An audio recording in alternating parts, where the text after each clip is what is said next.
Thank you so much for talking directly to the people here. Got 2,500 patriots watching.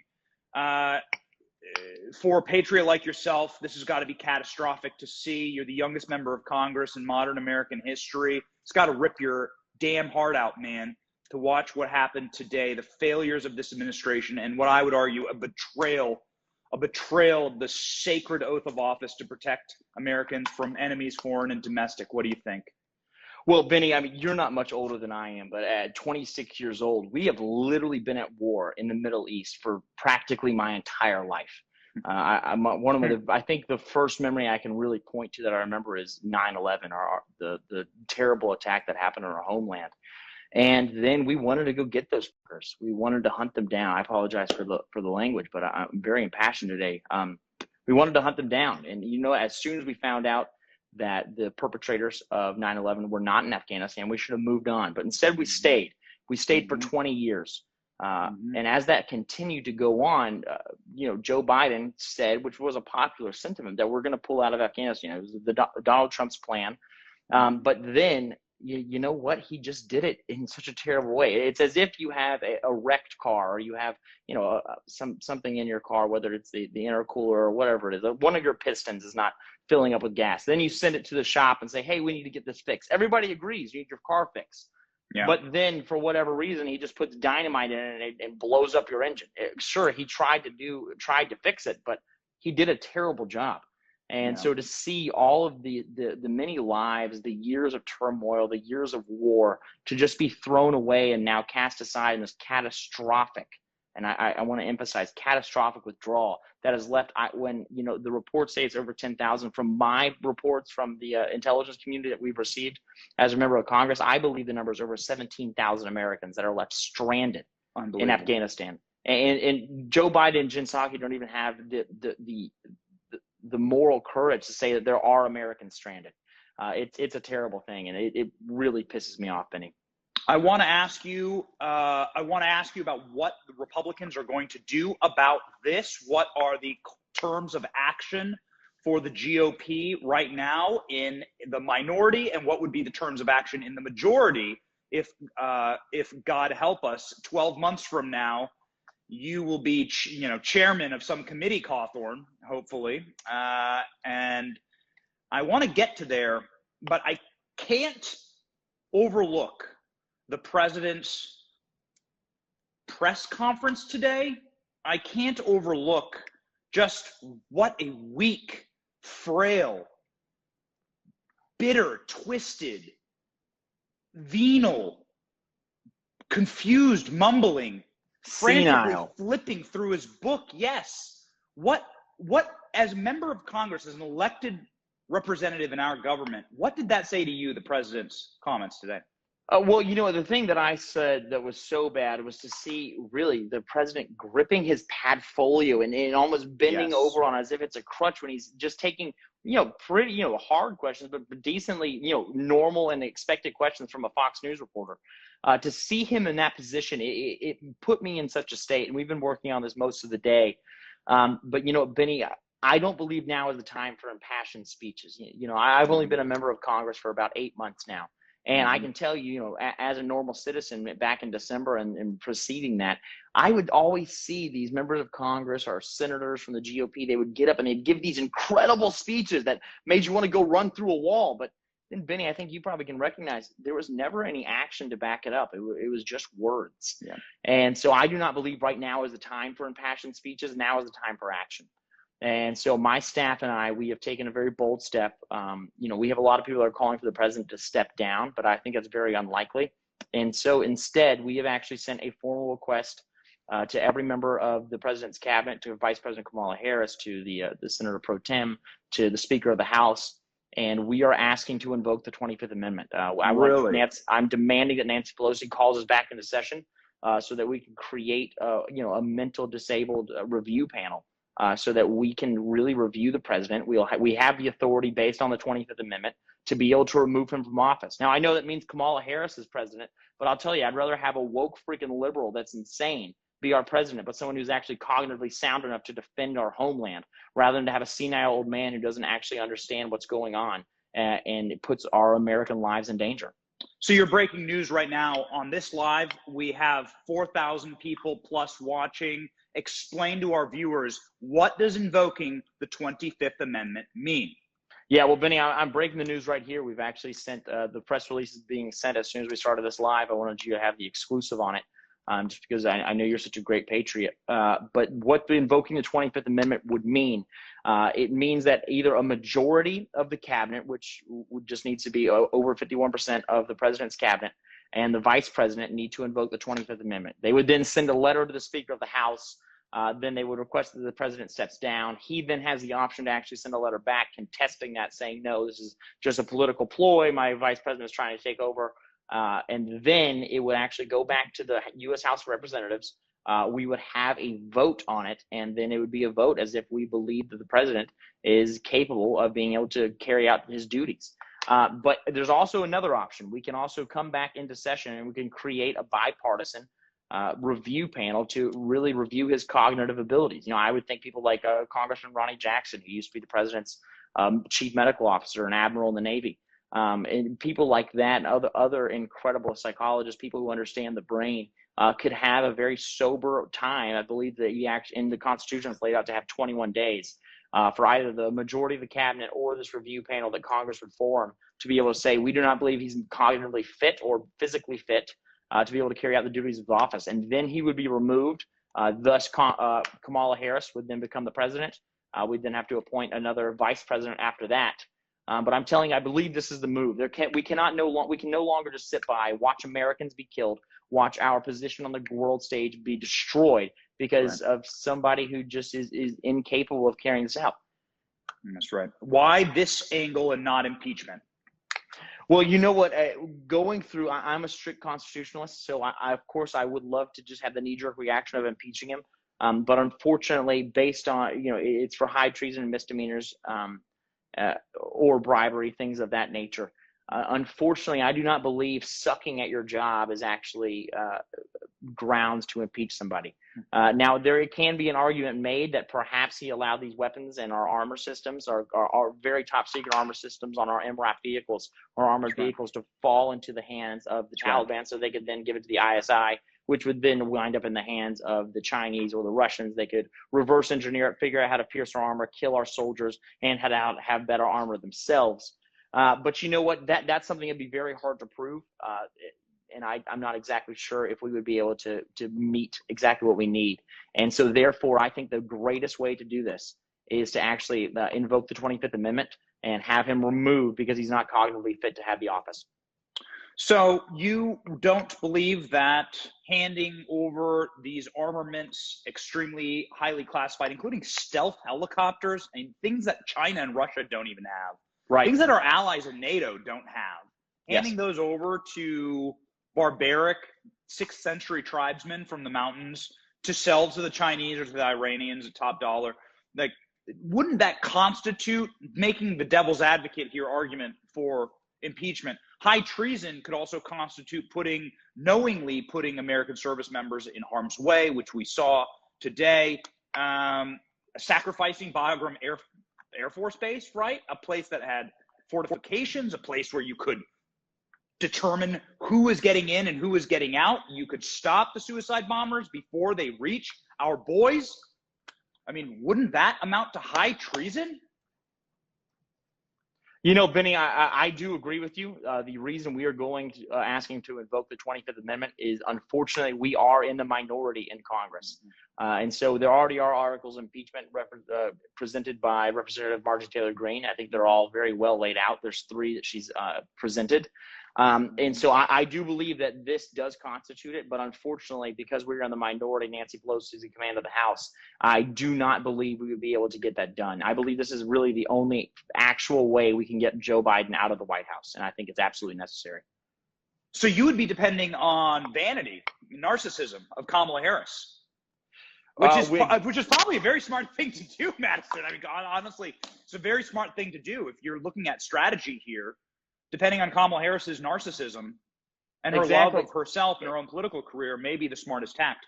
And that is exactly why we thought of this. And, you know, Benny, I don't want to, I'm actually just going to show all my cards here because I think the American people deserve no less. What I genuinely believe is you see the poll numbers for Kamala Harris are just tanking. I mean, she's the least popular vice president in modern history. I think probably in American history. And I think the main reason that this might actually work is because Kamala Harris says, oh, you know what? If I go through the 4 years of the Joe Biden administration, I will never be elected president because my poll numbers will be just so bad. I'll be complicit in his crimes. I'll be complicit in his the inept actions he takes. I think this is a path for that she can actually take to become president. I don't want her to be president, Benny. I want to be very clear. I think she'd be terrible. But I do believe that she would be better than somebody who actually has clear mental decline. You know, I'll leave it up to the doctors to be able to diagnose this, but I mean, just the muttering, the stumbling, the gaps that, you know, for some people might say, oh, that's just so loving and so lovable. But you know what? I say shame on Jill Biden. I say shame on the Biden family for allowing their father, for allowing their husband to be able to put himself, to line up across the line from somebody like me. He's in clear mental decline. He should have just retired and, you know, been a very successful, said that he was a vice president to the first African-American president that came. You know, he had a career that he could, I don't think he actually accomplished anything, but he wouldn't be being destroyed right now. And Benny, I want to make it very clear. Joe Biden is a major threat to American security, and we have got to get him out of office. You're in these classified briefings. Obviously, you're not going to break that classified bond, but you are on these calls. Members of Congress are privileged to calls with the Secretary of Defense, with Mark Milley, you know, with whatever white rage class he's teaching right now, whatever CRT, you know, class is being taught. But all kidding aside, you are privileged to this information. What are those calls like? What is it like right now as far as the intel that you're getting in Congress? What can you tell us? You know what? Let me explain it like this. I think all of us have a great disdain for General Mark Milley after we saw him come in and say, I want to understand my white rage, don't you? I'm going to force all of my troops to take, with sensitivity classes, which is basically just forcing CRT on our troops, which is basically politicizing the military, the last place we need any form of politics. As terrible as I think he is, knowing the intel that he gave the president, somebody who is as terrible as he is for our country, even he recognized that the Taliban could take over very swiftly in Afghanistan, that we could be in a major problem. We could give over all of our military bases. The Afghan army was going to fall. The president was a coward who was going to leave us $650 million in actual cash. My question is, who actually gave them the plane for him to fly out with that much cash? It's a lot of weight. And when you start thinking about this and knowing what the intelligence community was giving him, whether it was the CIA, the NSA, all of our different intelligence community assets, they were giving him good advice. I will tell you, this was a pretty much point and shoot operation saying, hey, you know what, we have got to be able to provide close air support to the Afghan military for the time being while our American citizens are still in country. Or else the Afghan military will fall. They gave that intelligence to the president. I can verify that myself. I've seen the briefings. But I will tell you now that he absolutely just didn't listen to them. And so my question is, was this a malicious act? Did Joe Biden just want Americans to die? Did he want to trap what I believe is 17,000 Americans in Afghanistan? Did he want women to be barbarized? Did he want this barbaric culture of the Taliban to take over? My question is, I'm not exactly sure if he did, but what I actually think the problem is, I think he just has mental cognitive decline. And I don't think he's capable of making proper decisions to defend our country. Mark Milley, video is resurfacing right now of a congressional hearing you may have been in. I'm not sure if you're on this committee. I haven't done my research on this, where Mark Milley was talking before, I cannot remember which committee it is, probably the Intel Committee. But he said straight up, we should close Bagram Air Force Base. We should close it. It has no strategic value. That's bullshit. That's bullshit. Well, he's on camera saying it because everyone is going through and sleuthing, and my team surfaced today. Here's Mark Milley saying we should close this base. Did he believe that? Was he playing politics? Should he lose his job? That's a really great question. That's something I'm not capable of venturing into right now. We've been so focused on invoking the 25th Amendment that we're focused on that. But, I'll tell you, in my conversations with President Trump and conversations with many people who are in the actual intel community, I think Bagram Air Force Base needed to be secured. I think we should have gotten all of our citizens out, gotten the Afghan allies who saved many American lives out of there after they were vetted, of course. And then we should have bombed the shit out of all of our remaining bases to make sure that they could not be able to actually use those. We should have kept our asset at Bagram Air Force Base secure. We should have had it under American control in case we ever needed to go in and destroy the Taliban once again very swiftly with just using drone strikes and air power. That's exactly what I think should have happened.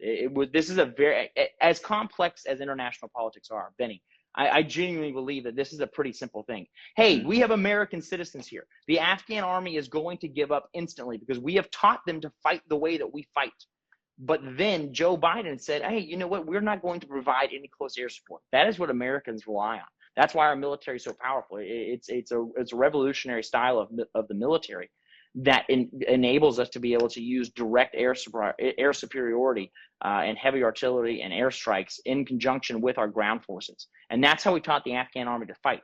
But then Joe Biden, because he's so inept, because he's so in such cognitive decline, said, you know what, we're not only going to take our Air Force out of there, we're not only going to give up Bagram Air Force Base, we are going to not allow our military contractors who are there actually servicing the Afghan equipment. We're not going to allow them to actually be able to work there. So this meant that not only did they not have the support of our Air Force, of our air superiority, but they also could not operate their air superiority because obviously they're not capable of being able to work on a Black Hawk helicopter. But you want to know what's going on right now? The Taliban, all of us are probably sitting around, oh, these people were just in robes carrying dirty AK-47s. No way they'll be able to operate a Black Hawk helicopter, these stealth helicopters that we left for them to take. But just think about it. The Chinese, the Russians, the Pakistanis, they all have a vested interest in seeing the Taliban in a strong position. They can send their contractors. They can send their military. They can send the people that can work on the engines. And so now we're going to see Taliban very soon flying Black Hawk helicopters, going to see them using our MRAP vehicles, using our 50 cals. I mean, just a picture of what they called their Taliban special forces, who I believe I could destroy in a wheelchair if I'm being absolutely honest with you. To see them in American armaments, to see them in our fatigues, to see them mocking what our Marines did on Iwo Jima, it's disgusting. We should go in there and just kill every last one of those bastards, and then we should get out of there. I'm telling you, we now have a terrorist safe haven, and we are going to see more attacks on the homeland. We're going to see a lot of attacks. Now, well, let me tell you, and Ben, I just want to make it abundantly clear. There's a lot of people who think that we should still have a military presence over in that area. I am all about taking care of Americans. We should get our people out of there. We should leave their country to their own. We shouldn't be wasting American blood. But we do need to be able to have a strategic presence to be able to make sure terror attacks can't happen on the homeland. And this is exactly what Joe Biden kept us from doing. So 2 final questions. Your time is valuable, but I have to get to these 2 final questions. 1, 2022, the GOP is odds on going to get a generational majority. It is looking really, really good for you. It is looking really, really good for your caucus. It is looking like Kevin McCarthy will roar back into the speakership and will grab that speaker's gavel.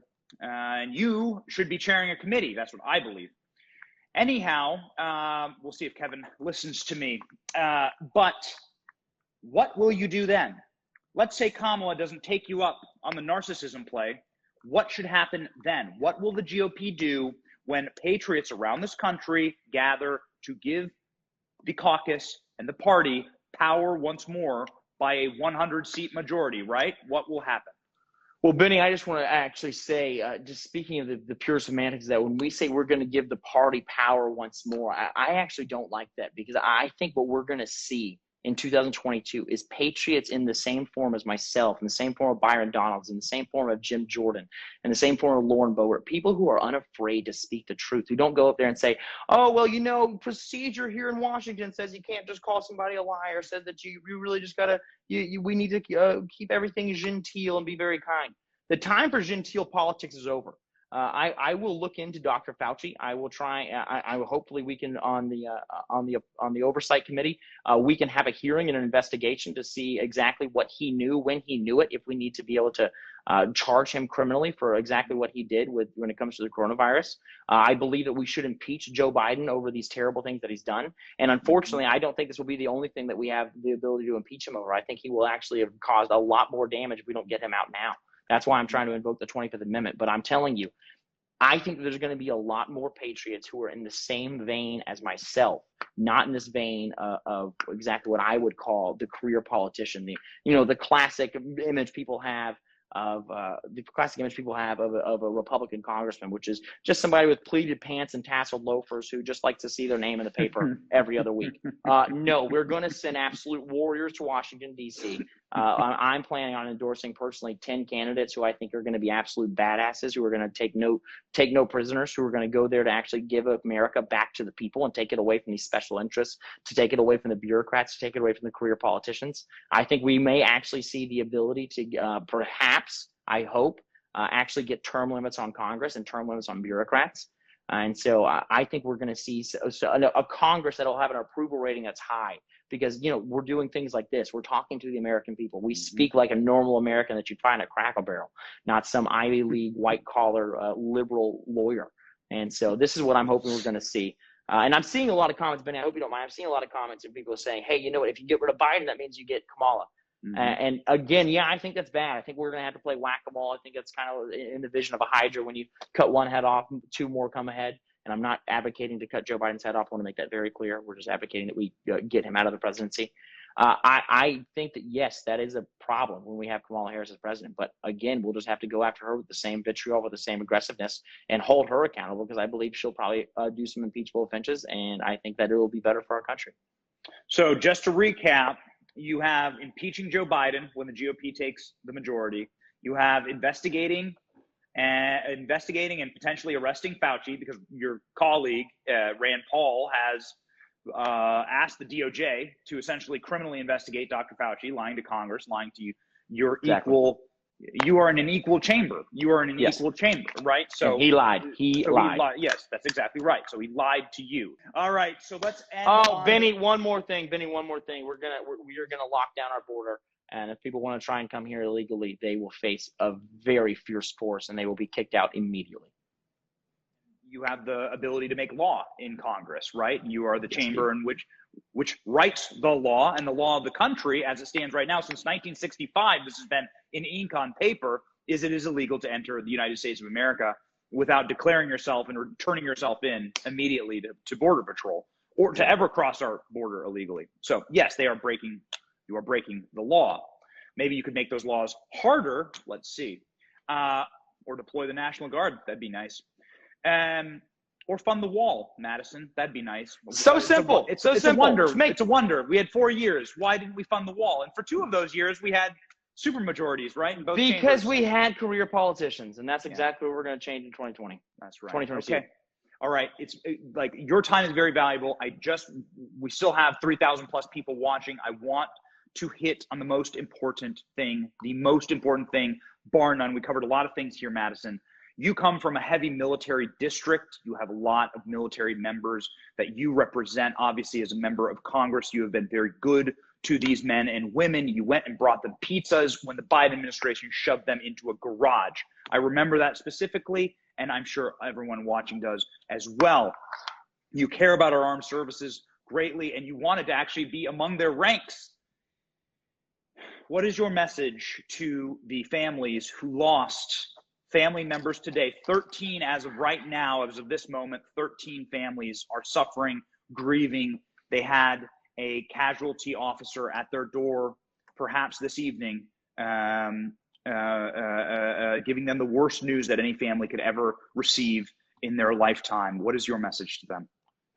My message to them is thank you. You deserve the thanks of a grateful nation. We can never repay what you did, but we need to take better care of our veterans. We have over 23 veterans committing suicide every single day. We have all these Gold Star families who have lost members of their family, children who are orphaned, wives who are widowed, husbands who are widowed. These people need the loving embrace of a country who's going to take care of every single need that they possibly have. You go serve our country and you give your life, your family will be taken care of. That should be exactly how we handle this. And my message to them is that this was not in vain. Those Marines who were around whether it was the Abbey Gate or whichever gate it was at the airport, I promise you, speaking to a lot of officers, I heard that they were so frustrated. They could see American citizens, they could see their allies who had saved them before out in the crowd, but they were unable to go and get them because of the up high brass and because of the politics of the day. And my heart just throbs for those families. So there's really nothing that can be said. I think we just need to pray for them, just that God blesses them and wraps them in his wings and gives them a peace that transcends all understanding. But yeah, you know, it's we're exactly looking at the list to see if I have any Marines that were lost from that originally from my district or from my state. But you know what? It's awful. And Benny, I'm going to tell you that death count of 13 is going to go up. There's a lot who are in critical condition who I'm hearing are not going to make it through surgery. Wow. Just wow. Thank you for watching. We are 100% independent news. Are you sick of being lied to? We certainly are. That's why we started this channel. But we can't do it without you. We can't keep going without your help. All we ask is that you click like and subscribe and share this video. It's free. And it keeps us going, it keeps us growing, and it keeps us getting the truth out there to break the rotted corporate media infrastructure that wants to lie to you every single day, wants to corrupt your narratives, your truth, your story, and your very society. So support us by clicking like, clicking subscribe, and thank you, Patriots.